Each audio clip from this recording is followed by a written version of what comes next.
Next topic है संधारित्र की धारिता को प्रभावित करने वाले कारक। कौन कौन से कारक ऐसे हो सकते हैं जो कि किसी संधारित्र की धारिता को प्रभावित कर सकते हैं, उन्हें घटाने बढ़ाने का प्रयास कर सकते हैं। तो सबसे पहले जो कारक है वो है प्लेटों के क्षेत्रफल पर। क्योंकि जो संधारित्र हम प्रयोग करते हैं, ऐसा कोई भी चालक हो सकता है संधारित्र जिसमें उसके आकार में परिवर्तन किए बिना उसमें आवेश की पर्याप्त मात्रा को संचित किया जा सके या स्टोर किया जा सके। और ये बैटरी नहीं होती है। यहाँ पर जो स्टूडेंट ही समझ लेते हैं कि आवेश तो बैटरी में भी संचित हो सकता है, तो क्या बैटरी को ही हम संधारित्र कह सकते हैं? तो ये ऐसा गलत होगा। कोई भी बैटरी या कोई भी सेल संधारित्र नहीं हो सकती है, कैपेसिटर नहीं हो सकती है। उसका अपना अलग कार्य है, उसका अपना अलग सिद्धांत है। परंतु जो संधारित्र हम कह रहे हैं, संधारित्र कोई भी चालक होता है जिसमें दो प्रकार की प्लेटें होती हैं, ए एवं बी। उनके आकार में परिवर्तन किए बिना उनको विभव देकर या आवेश देकर उनमें पर्याप्त मात्रा में आवेश को संचित किया जा सके, ऐसे सिस्टम को, ऐसे निकाय को संधारित्र कहते हैं। आइए समझते हैं इसकी धारिता को प्रभावित करने वाली कारक। तो सबसे पहला कारक कौन सा हम ले रहे हैं? प्लेटों का क्षेत्रफल।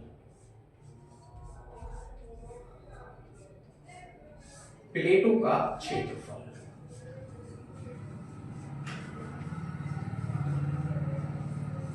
क्योंकि जो हम संधारित्र प्रयोग कर रहे हैं, जो प्लेटें हम प्रयोग कर रहे हैं, प्लेट ए एवं बी, उनका कोई ना कोई क्षेत्रफल अवश्य होगा। उनका कोई ना कोई क्षेत्रफल अवश्य होगा। मानकर चलिए ये हम धातु की दो प्लेटें यहाँ पर प्रयोग कर रहे हैं। ये इसकी पहली प्लेट हो जाती है।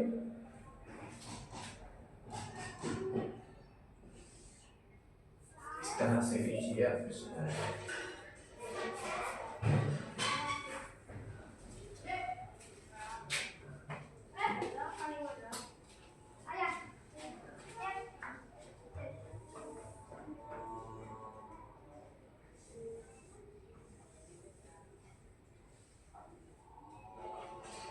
ये इसकी दूसरी प्लेट हो जाती है। मानकर चलिए इन दोनों का जो आकार है, वो क्षेत्रफल है, वो बराबर है। प्लेट ए आप इसको कह लीजिए, प्लेट बी आप इसको कह लीजिए। और ये वैद्युतरोधी स्टैंड पर टिके हुए हैं। वैद्युतरोधी स्टैंड पर हम इनको इसलिए टिका रहे हैं क्योंकि इसमें किसी भी प्रकार का जो आवेश है वो प्रवाहित होकर पृथ्वी में ना जा सके। नहीं तो हम जो प्रैक्टिकल कर रहे हैं वो खराब हमारा हो सकता है। हम जो यहाँ से निष्कर्ष निकालने वाले हैं उस निष्कर्ष पर हम कभी भी नहीं पहुंच सकते हैं। ये क्या है? वैद्युत रोधी स्टैंड है। वैद्युत रोधी मतलब आवेश नहीं जा सकता इन दोनों स्टैंडों से होकर जमीन में या किसी अन्य वस्तु पर। वैद्युत रोधी स्टैंड पर ये टिके हुए हैं। धातु की दो प्लेटें हम यहाँ प्रयोग कर रहे हैं। इनका क्षेत्रफल बराबर है। इसका भी क्षेत्रफल ए है और इसका भी क्षेत्रफल ए है। यानी दोनों प्लेटों का जो क्षेत्रफल है बिल्कुल बराबर हम ले रहे हैं। अर्थात इन प्लेटों की लंबाई और चौड़ाई बिल्कुल बराबर हम यहाँ प्रयोग कर रहे हैं।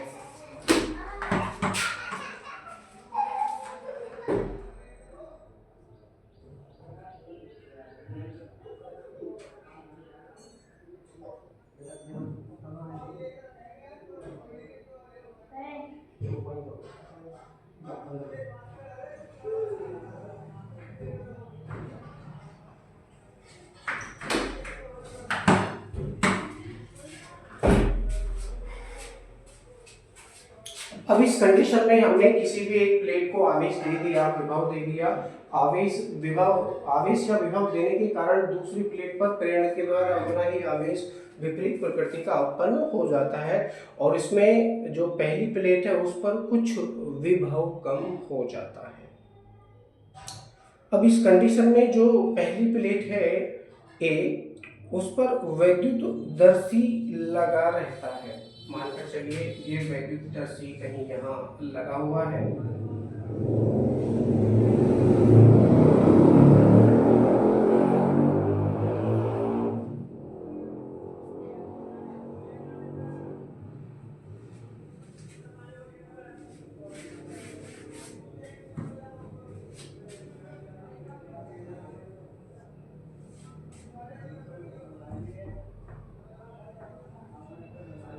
वैद्युत दर्शी लगा हुआ है। इसकी दो पत्तियां ये हो सकती हैं,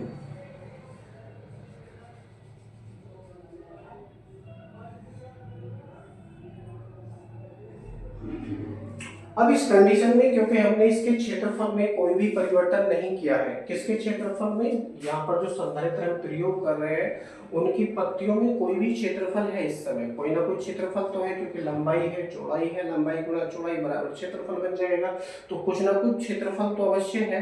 उस क्षेत्रफल पर इसको आवेश दिया जाता है। आवेश देने के कारण यहाँ पर जो वैद्युतदर्शी है, वैद्युतदर्शी, इस वैद्युतदर्शी की दोनों प्लेटों के बीच में जो पत्तियां प्रयोग की है, इन पत्तियों के बीच में कोई ना कोई फैलाव उत्पन्न हो जाता है। जब इसमें फैलाव उत्पन्न हो जाता है तो हम समझ लेते हैं कि प्लेट ए पर कोई ना कोई विभव इस समय उत्पन्न हो गया। उस कंडीशन में अब हम क्या करते हैं, हम उस बाह्य चालक को हटा लेते हैं या बाह्य मशीन को हटा लेते हैं जिससे कि इसको आवेशित किया गया था। आवेशित करने के कारण ही तो इसमें विभव उत्पन्न हुआ है। ताकि जो पत्तियां हैं, पत्तियां ये जो हमने बनाई हैं चित्र में, ये पत्तियां तभी तो फैली हैं जब इसमें आवेश गया। आवेश जाने के कारण इसमें विभव उत्पन्न हो जाता है, विभव उत्पन्न हो जाता है। अब हमने वो मशीन हटा ली है उस कंडीशन में। अब हमने क्या किया, दूसरे शब्दों में जो ये प्लेटें हैं, प्लेटें ए और बी हमने प्रयोग की है। अब यदि हम प्लेट बी को उसकी वर्तमान स्थिति से कुछ ऊंचा अथवा नीचा करके प्लेटों का अतिव्याप्त क्षेत्रफल कम अथवा ज्यादा कर देते हैं, यदि हम कम करते हैं तो पत्तियों का फैलाव बढ़ जाता है। ध्यान देंगे, ये इस बात पर भी निर्भर करता है कि प्लेट ए से निकलने वाली संपूर्ण बल रेखाएं, प्लेट ए से ऐसा होता क्यों है वास्तव में, इस क्यों को समझिए। सबसे पहले प्लेट ए को हमने आवेश क्यू दे दिया, प्लस का क्यू आवेश इसको हमने दे दिया, जिसके कारण प्लेट ए आवेशित हो जाती है। प्लेट ए आवेशित होने के कारण प्लेट ए से चारों दिशाओं में बल रेखाएं गुजरती है। इधर भी, इधर भी, इधर भी, इधर भी, इधर भी, सब जगह पे बल रेखाएं चारों दिशा में गुजरने का प्रयास करती है। हर दिशा में बल रेखाएं गुजरेंगी। ये बल रेखाएं पास में स्थित प्लेट बी पर जाने का प्रयास करेंगे। जब प्लेट बी पर ये बल रेखाएं जाएंगी तो चालक ए पर स्थित बल रेखाओं की संख्या में कमी हो जाएगी, जिसके कारण जो इस पर स्थित वैद्युतदर्शी है, कनेक्टेड वैद्युतदर्शी है, उसकी पत्तियों का फैलाव कुछ कम हो जाता है। पत्तियों का फैलाव कुछ कम होना यह दर्शाता है कि प्लेट ए पर विभव की मात्रा कम हो रही है।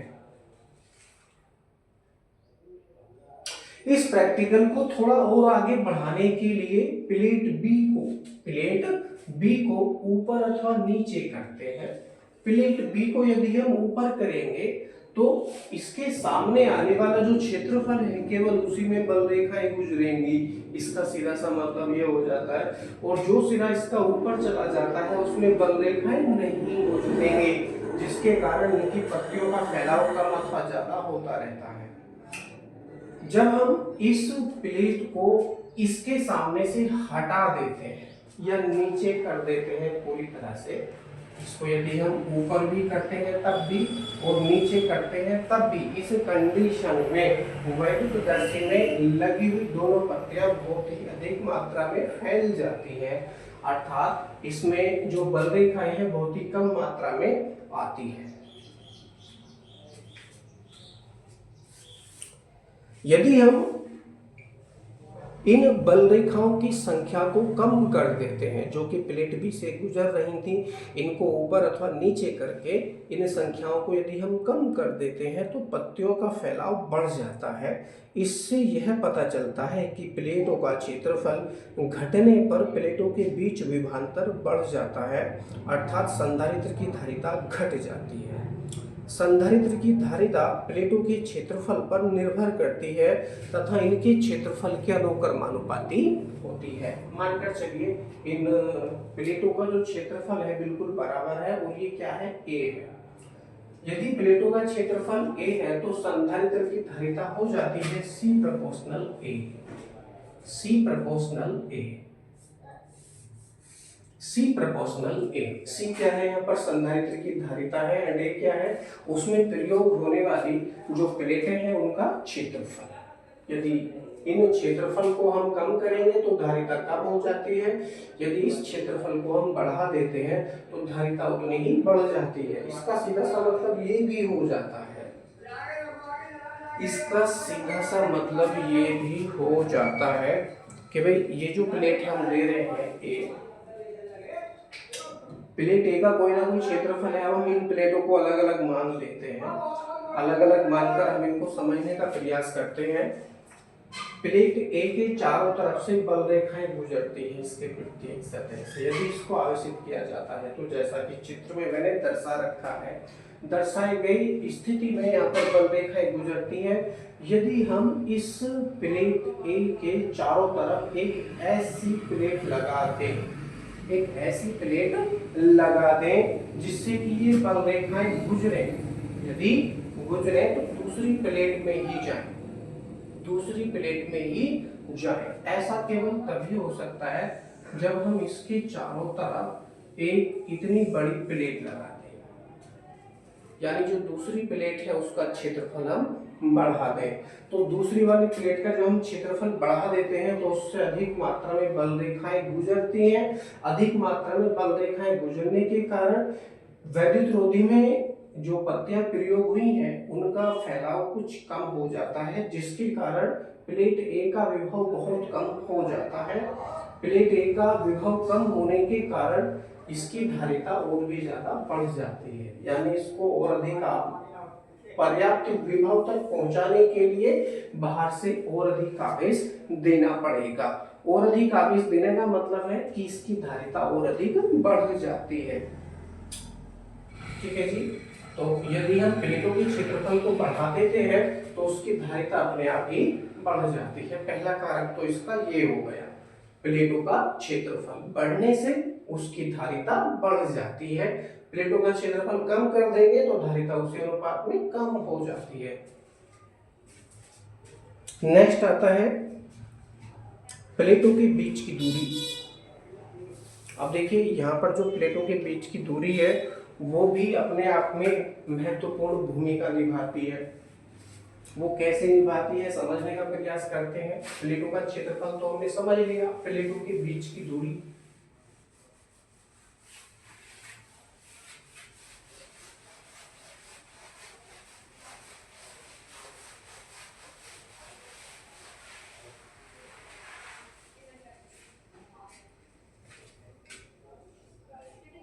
ये नंबर 2 हम समझने का प्रयास करते हैं, प्लेटों के बीच की दूरी।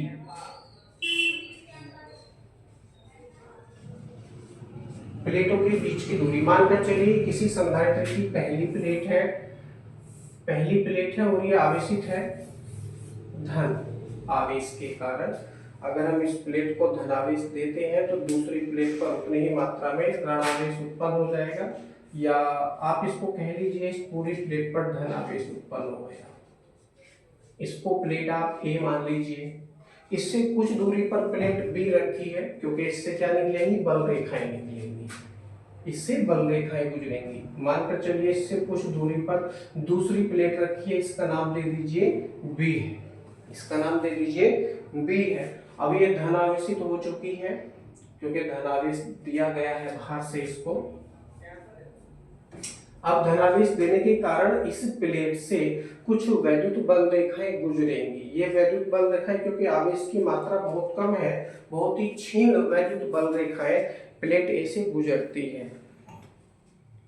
अब हमने कुछ दूरी पर मानकर चलिए ये डी डिस्टेंस पर दूसरी प्लेट बी हम लगा देते हैं, डी डिस्टेंस पर दूसरी प्लेट बी हम लगा देते हैं जिससे कि बल रेखाएं गुजरेंगी। यानी इसमें प्रेरण की अभिक्रिया होनी शुरू हो जाएगी। अब इसकी मात्रा प्रेरण से भी वायु में चल सकती है। इनके बीच का जो माध्यम हम ले रहे हैं वो वायु ले रहे हैं। दोनों प्लेटों के बीच में क्या है, वायु है, और प्रेरण के द्वारा आवेश एक प्लेट से दूसरी प्लेट में चला जाता है। वैसा क्यों होता है? क्योंकि बल रेखाएं गुजरती हैं प्लेट ए से बी की तरफ। प्लेट ए से बी की तरफ जब वैद्युत बल रेखाएं चलेंगी तो ये सारी की सारी प्लेट बी पे आके रुक जाती हैं। और ये बात भी हम ध्यान रखेंगे कि इसमें जो बल रेखाएं उत्पन्न होती है बहुत ही क्षीण बल रेखाएं प्रयोग होती हैं। क्षीण का मतलब होता है कमजोर। क्षीण का मतलब है कमजोर। कमजोर बल रेखाएं ये होती हैं। इतनी कमजोर होती हैं कि यदि हम इनके बीच की दूरी को बढ़ा दें, दोनों प्लेटों के बीच की दूरी को हम बढ़ा दें, तो ये बल रेखाएं बहुत ही कम मात्रा में प्लेट बी तक पहुंचने का प्रयास करेंगी। कुछ बल रेखाएं तो ऐसी होंगी कि रास्ते में ही विस्थापित हो जाएंगी और प्लेट बी तक नहीं पहुंचेंगी। तो उस कंडीशन में हम ये कह सकते हैं कि प्लेटों के बीच की दूरी को यदि हम बढ़ा दें, प्लेटों के बीच की दूरी को यदि हम बढ़ा दें तो उनके बीच की धारिता उस अनुपात में कम हो जाती है। धारिता बढ़ाने का मतलब सीधा सा ये होता है कि पहली प्लेट पर विभव की मात्रा बढ़ जाती है। ओके,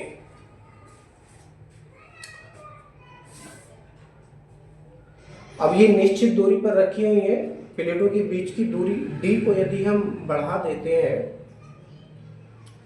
तो प्लेटों के बीच की दूरी को यदि हम कम कर देते हैं तो पत्तियों के बीच फैलाव कम हो जाता है। पत्तियों के बीच फैलाव कम होना यह दर्शाता है कि प्लेट ए पर विभव की मात्रा कम हो रही है।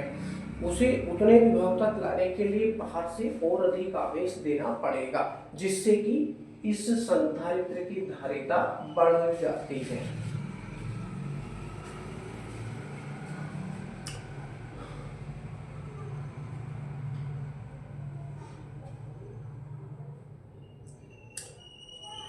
अतः स्पष्ट है कि संधारित्र की धारिता प्लेटों के बीच की दूरी d पर निर्भर करती है तथा इसके व्युत्क्रमानुपाती होती है।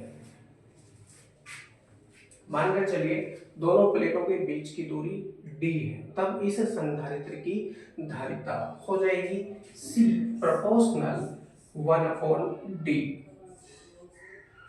C proportional 1/d। C क्या है? यहाँ पर धारिता है, किसी भी संधारित्र की धारिता है, और d क्या है? दोनों प्लेटों के बीच की दूरी है। यदि इस दूरी को आप कम करते जाएंगे तो उस अनुपात में धारिता बढ़ जाती है, और यदि इस दूरी को आप घटाएंगे तो उस अनुपात में धारिता बढ़ेगी, और यदि आप दूरी को बढ़ाएंगे तो धारिता घटेगी। इसका सीधा सा मतलब ये हो जाता है। अब इसमें क्यों आ रहा है मेरे मन में, ऐसा क्यों होता है? दूरी अगर हम बढ़ा देते हैं प्लेटों के बीच की तो धारिता बढ़ क्यों जाती है? भैया देख लो, अब इस कंडीशन में जो यहाँ पर हम वैद्युतदर्शी प्रयोग कर रहे हैं इन दोनों प्लेटों के बीच में विभव स्थापित करने के लिए, विभव का मापन ज्ञात करने के लिए जो वैद्युतदर्शी हम प्रयोग कर रहे हैं, वैद्युतदर्शी। अब क्योंकि वैद्युत इन दोनों प्लेटों के बीच की जो दूरी है बहुत कम है इस समय। क्यों है? क्योंकि हम पहले इस दूरी पर इस प्रयोग को देख लेते हैं, हमको क्या प्राप्त होता है। यहाँ पर जो फैलाव है दोनों पत्तियों के बीच में वो इतना है, इस अनुपात में है, जिसके कारण इसका सीधा सा मतलब ये भी हो जाता है कि प्लेट ए से गुजरने वाली संपूर्ण बल रेखाएं, जितने भी बल रेखाएं प्लेट ए से गुजरेंगी वो सारी की सारी बल रेखाएं प्लेट बी पर पहुंच जाएंगी। प्लेट बी पर पहुंचने के पश्चात प्लेट ए का जो विभव है कम हो जाता है। क्यों हो जाता है? क्योंकि इनकी पत्तियों का फैलाव कम हो रहा है, पत्तियों का फैलाव कम हो रहा है, और ये पत्तियों का फैलाव कम होना यह दर्शाता है कि प्लेट ए पर विभव की मात्रा कम हो रही है पहले की अपेक्षा, जब दूसरी प्लेट यहाँ पर नहीं थी। अब यदि हम इस दूरी को बढ़ा दें, ये प्लेट यहां ना हो करके अगर इस प्लेट को हम और ज्यादा दूरी मानकर चलिए यहाँ पर हम रख देते हैं, तो दूरी तो इस समय बढ़ चुकी है, पहले की अपेक्षा दूरी अब बढ़ चुकी है। प्लेट बी आप इसको नाम दे दीजिए। तो इस कंडीशन में क्या होगा, प्रेरण की क्रिया तो होगी, परंतु प्लेट बी तक केवल वही बल रेखाएं पहुंचने का प्रयास करेंगी जो कि स्ट्रॉन्ग होंगी, मजबूत होंगी। या फिर मैं ये भी कह सकता हूं कि प्लेट बी तक इतनी दूरी पर, क्योंकि दूरी बढ़ चुकी है दोनों प्लेटों की इस समय, प्लेट बी पर इस समय कोई भी बल रेखा नहीं पहुंचेगी, जिसके कारण प्लेट ए पर सभी बल रेखाएं वापस लौटने का प्रयास करेंगी, या फिर ये कहीं ना कहीं मार्ग में यहीं पर रुक जाएंगी। अब यहाँ पर परिपथ या सिस्टम पूरा नहीं होगा, इस कंडीशन में परिपथ या सिस्टम पूरा नहीं हो सकता है। क्यों नहीं हो सकता है, क्योंकि ये बल रेखाएं प्लेट ए से तो चल रही है लेकिन मार्ग में ही रुक रही हैं, अर्थात प्लेट बी तक नहीं पहुंच रही है, जिसके कारण प्रेरण की क्रिया भी हो रही है, लेकिन ये अधूरी क्रिया मानी जाएगी। अधूरी क्रिया इसलिए मानी जाएगी क्योंकि ये बल रेखाएं प्लेट बी तक नहीं पहुंच रही है, जिसके कारण प्लेट बी इस समय कैसी बनी हुई है, निरावेशित बनी हुई है।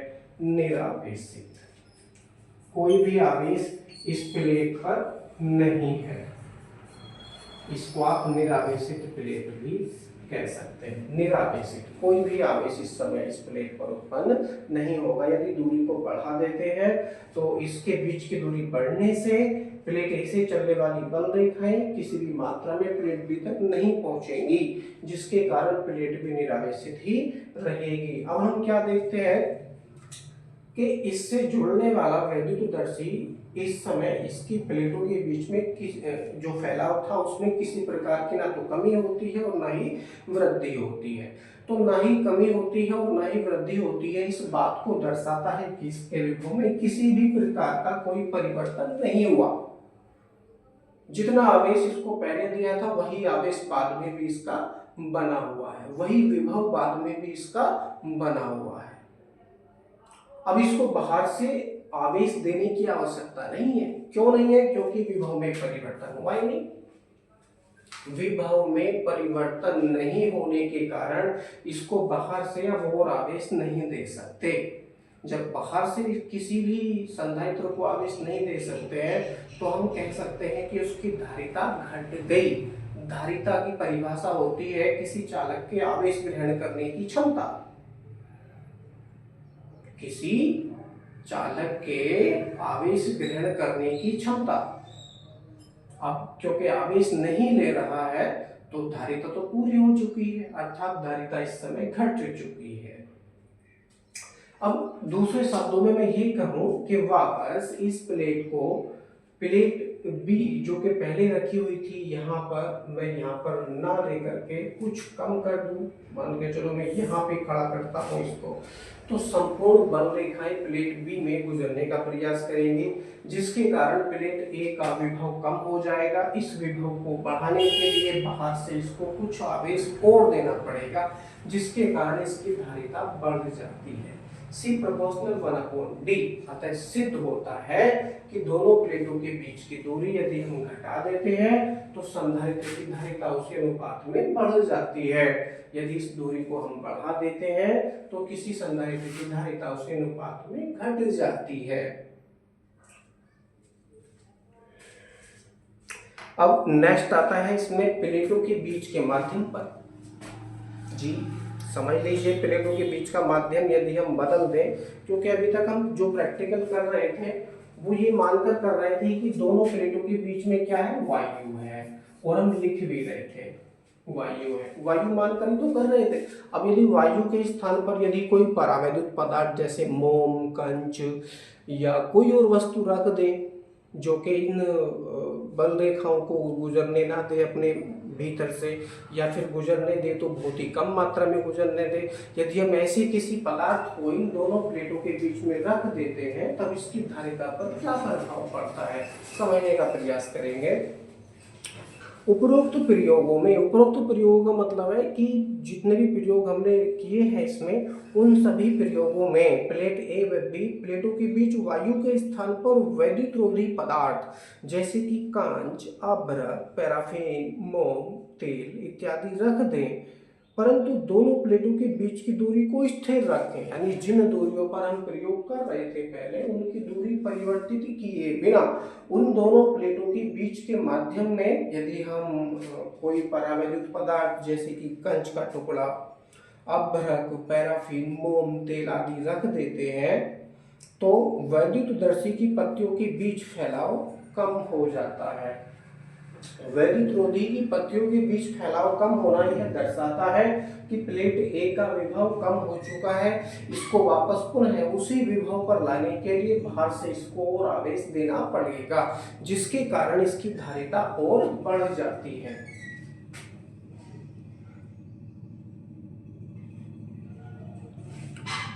ऐसे सभी पदार्थों को जिन्हें रखने पर प्लेट ए के विभव में कमी हो जाती है उसे परावैद्युत पदार्थ कहते हैं। इससे पता चलता है कि संधारित्र की धारिता दोनों प्लेटों के बीच स्थित माध्यम पर निर्भर करती है तथा परावैद्युत माध्यम होने पर बढ़ जाती है। मानकर चलिए किसी भी माध्यम का परावैद्युतांक K है, माध्यम का परावैद्युतांक K है, तब प्लेटों के बीच, मैं यहाँ पर टॉपिक का नाम लिखना भूल गया, प्लेटों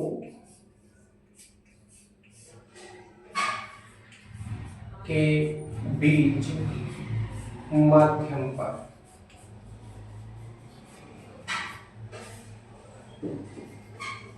मानकर चलिए परावैद्युतांक K वाली पट्टी यदि हम दोनों प्लेटों के बीच में रख देते हैं जिसका परावैद्युतांक K है, तब उसकी धारिता बढ़ जाती है। C प्रोपोर्शनल K मैं यहाँ पर लिख रहा हूँ,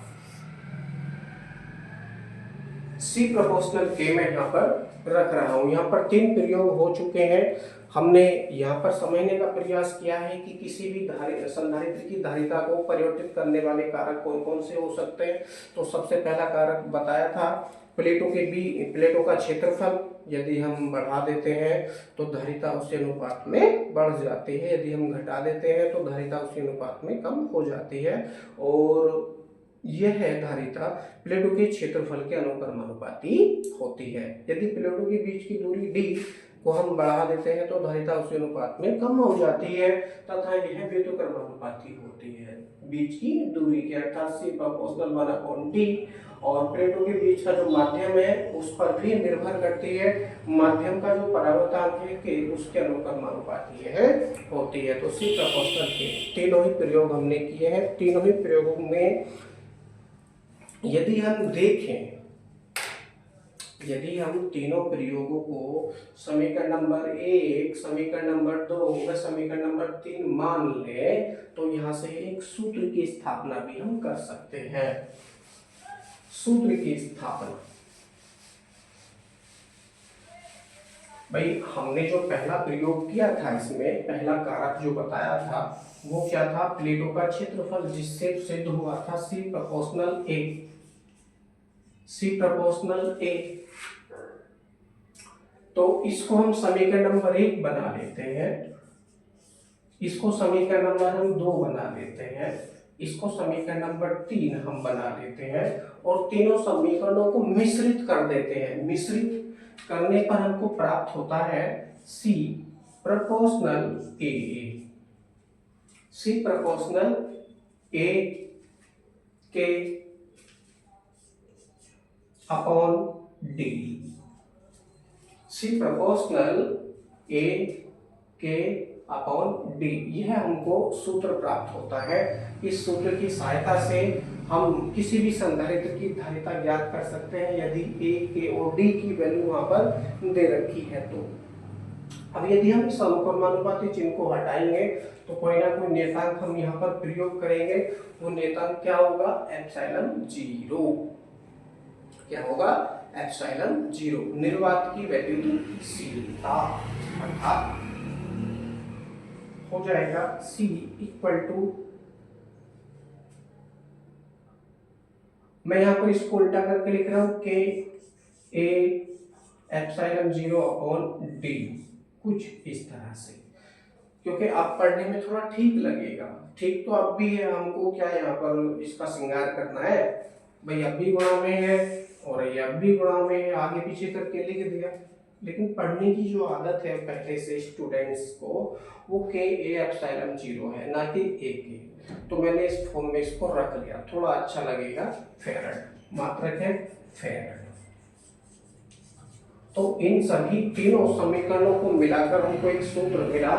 इस सूत्र का प्रयोग करते हुए हम किसी भी संधारित्र की धारिता ज्ञात कर सकते हैं। के क्या है? दोनों प्लेटों के बीच का माध्यम का परावैद्युतांक है। ए है प्लेटों का क्षेत्रफल, एप्सिलॉन 0 निर्वात की वैद्युतशीलता, जिसकी वैल्यू 8.85 × 10⁻12 रखकर आप कैलकुलेशन करके इसकी धारिता ज्ञात कर सकते हैं। और डी क्या है? दोनों प्लेटों के बीच की दूरी।